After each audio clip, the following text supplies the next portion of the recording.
De entre todos los naufragios de submarinos acaecidos posteriores a la Segunda Guerra Mundial, sin lugar a dudas el más polémico y mediático fue el del submarino ruso Kursk. Muchos fueron los motivos por los que este naufragio en concreto acaparó la atención internacional durante mucho tiempo. El primer lugar es que se trataba de un submarino atómico balístico, con lo que ello conlleva. El segundo lugar, que es el primer naufragio de un sumergible del siglo XXI. Y en tercer lugar y más importante, la controversia con respecto a cuáles fueron las causas del hundimiento de este sumergible. Por un lado tenemos la teoría oficial, la cual hoy día solo la mantienen el gobierno ruso y por supuesto el gobierno americano implicado en este hecho. Por otra parte tenemos la teoría extraoficial y la cual es hoy día aceptada por la mayoría de las prensas internacionales. Incluso los propios almirantes y generales que dirigían las maniobras en el mar de Barents, posteriormente cesados por Putin, defendían esta teoría.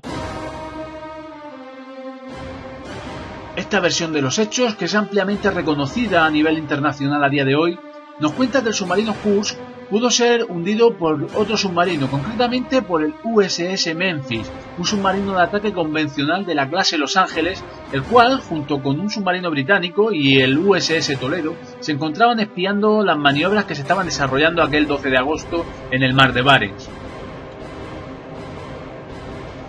La cronología de los hechos, los submarinos implicados en ella, las connotaciones políticas, las contrapartidas que tuvo que pagar Estados Unidos para frenar una escalada de tensión militar que podía haber acabado desembocando en la Tercera Guerra Mundial. Quedaros y os sorprenderéis, todo esto lo cuento en este vídeo. Comenzamos.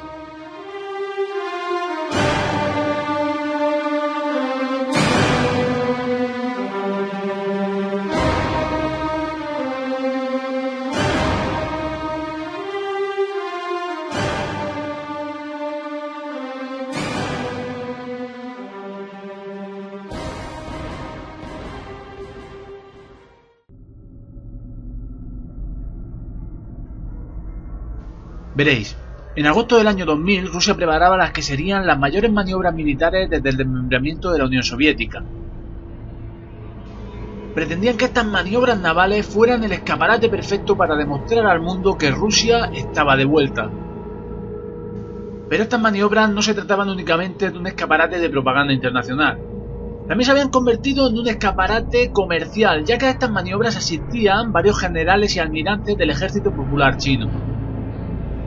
El régimen chino había mandado esta delegación porque quería hacerse con los servicios de un arma en concreto, los torpedos de supercavitación de la serie Scalp. Esta tecnología de supercavitación produce una especie de barrera alrededor del torpedo que reduce la fricción con el agua y por lo tanto le permite ir a una velocidad hasta 10 veces superior a la de un torpedo convencional. Estos torpedos son conocidos y temidos por los Estados Unidos, que los han nombrado torpedos antiportaaviones, ya que son capaces de atravesar el casco de los buques insignias de los Estados Unidos como si de mantequilla se tratase. Rusia disponía de este arsenal de torpedos desde finales de la Unión Soviética, pero Estados Unidos no quería permitir que un tercer agente, en este caso la China Popular, se hiciera con los servicios de este tipo de armamento. Fue por esta inquietud por la que la OTAN decidió mandar numerosos buques a espiar las maniobras que se desarrollaban en el mar de Barents.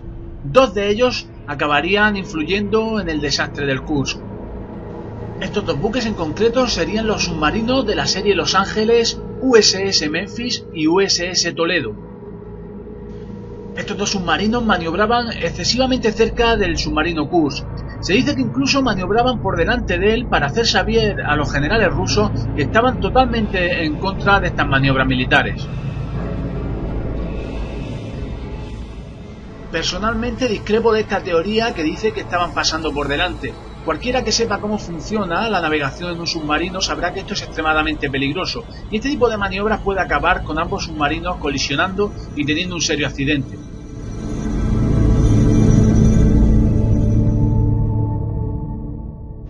Realizasen o no este tipo de maniobras, al final acabaron colisionando. Pero no adelantemos acontecimientos, vamos a dar la cronología tal y como dice la versión de los propios almirantes rusos. Los acontecimientos serían más o menos los siguientes. En la mañana del 12 de agosto del año 2000, a las 8:51 am, el Kursk anuncia inmersión para iniciar las maniobras que estaban programadas.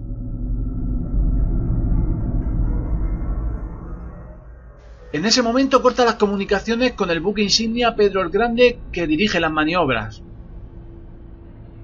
Apenas 2 horas después, a las 11:28, se registra una primera explosión. Y 2 minutos y 15 segundos después, una fuerte explosión que acabaría con el Kursk hundido a 90 metros de profundidad.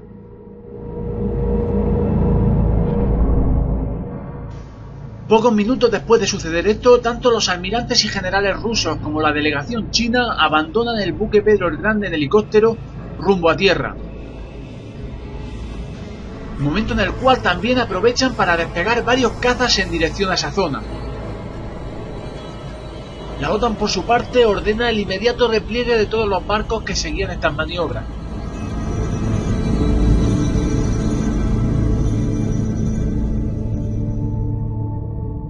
En este momento os estaréis preguntando qué es lo que había sucedido bajo el mar para que todos estos mecanismos se iniciasen.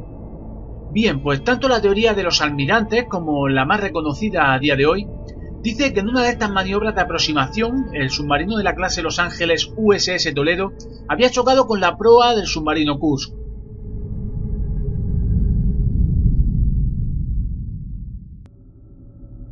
Este impacto a priori habría causado muy pocos daños o casi ninguno en el casco del submarino Kursk. Hay que decir que las diferencias entre el tamaño del submarino de la clase Oscar, el Kursk, y el submarino de la clase Los Ángeles, el USS Toledo, es muy grande. El submarino ruso desplaza 16.400 toneladas por las 6.900 que desplazan en inmersión los submarinos de la clase Los Ángeles. Por lo que está claro que no fue este choque lo que hundió al Kursk. Dice la teoría que en el momento de la colisión salió maltrecho el USS Toledo y en el momento que se alejaba se escucharon desde el USS Memphis, que estaba muy cerca, cómo el Kursk abría sus escotillas para lanzar un torpedo. Fue en este momento en el que el comandante del submarino USS Memphis ordenó disparar contra el submarino ruso.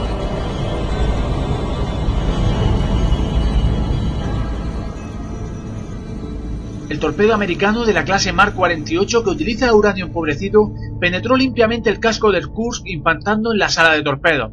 Quizás sea esta la primera explosión que fue registrada. 2 minutos y 15 segundos después serían los propios torpedos del submarino Kursk el que acabarían con él en el fondo del mar.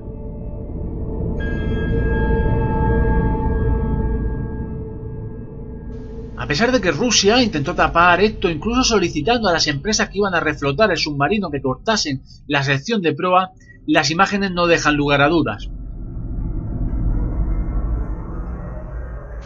Un orificio perfecto en la banda de estribor, justo por encima de donde estarían almacenados los torpedos rusos, con el metal hundido hacia adentro, lo que descartaría totalmente que hubiese ocasionado por un daño interior del submarino.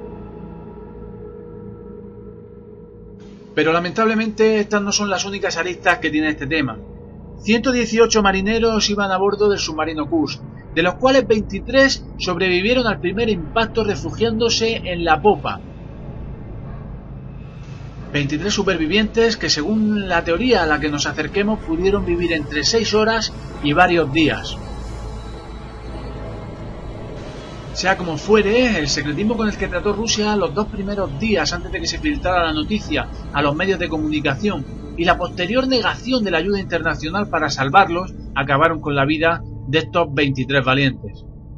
Se especula incluso con que Rusia lo hiciera de forma premeditada para evitar que estos filtrasen lo que había sucedido bajo las aguas realmente.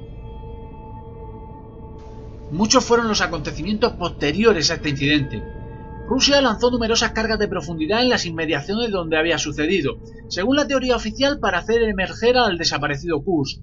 Según la teoría que os cuento hoy, buscaban al USS Memphis, el cual se había desprendido de una sonoboya que salta automáticamente cuando el submarino está en peligro.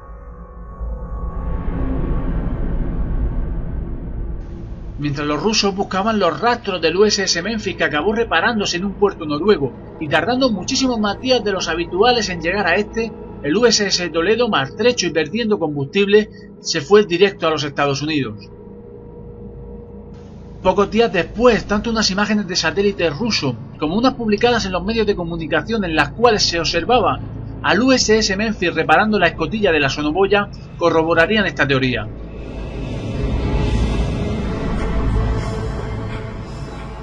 Y os estaréis preguntando si hay todas estas evidencias por qué Rusia no contestó a los Estados Unidos de forma militar y por qué se frenó la que sería la Tercera Guerra Mundial. Ya sabéis que durante la Guerra Fría hubieron muchos de estos accidentes que finalmente se solucionaron de forma política. Todo esto siempre y cuando siguiendo la teoría de destrucción mutua. Os recuerdo lo que dijo Einstein: no sé cómo será la Tercera Guerra Mundial, pero la cuarta será con palos y piedras.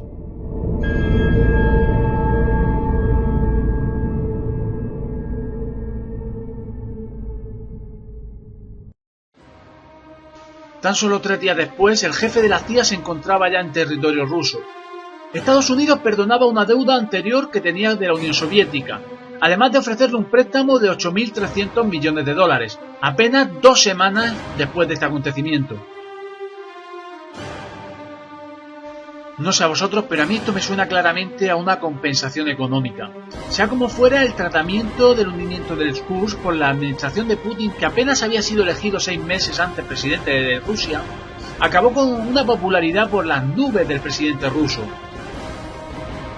Muchos homenajes a los submarinistas después de los despidos de la mayoría de los almirantes y generales que habían tenido lugar en esas maniobras, y tras unas compensaciones económicas nunca vistas a los familiares de los marineros, la popularidad del presidente ruso llegó a máximos históricos.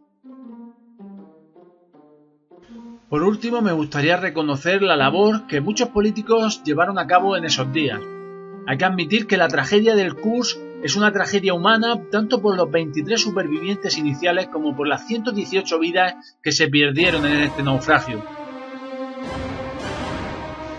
Pero no seamos hipócritas, mucho peor habría sido que Rusia hubiese contestado militarmente a este incidente, y por lo tanto estaríamos inmersos en una escalada de tensión internacional que quién sabe cómo habría acabado. Y aquí dejo el vídeo por hoy para que no me quede demasiado largo. Se han quedado muchas cosas fuera de este y espero traeroslas en un vídeo posterior. Suscribiros al canal para no perderoslos y, como siempre os digo, no dejéis de ser curiosos. Adiós.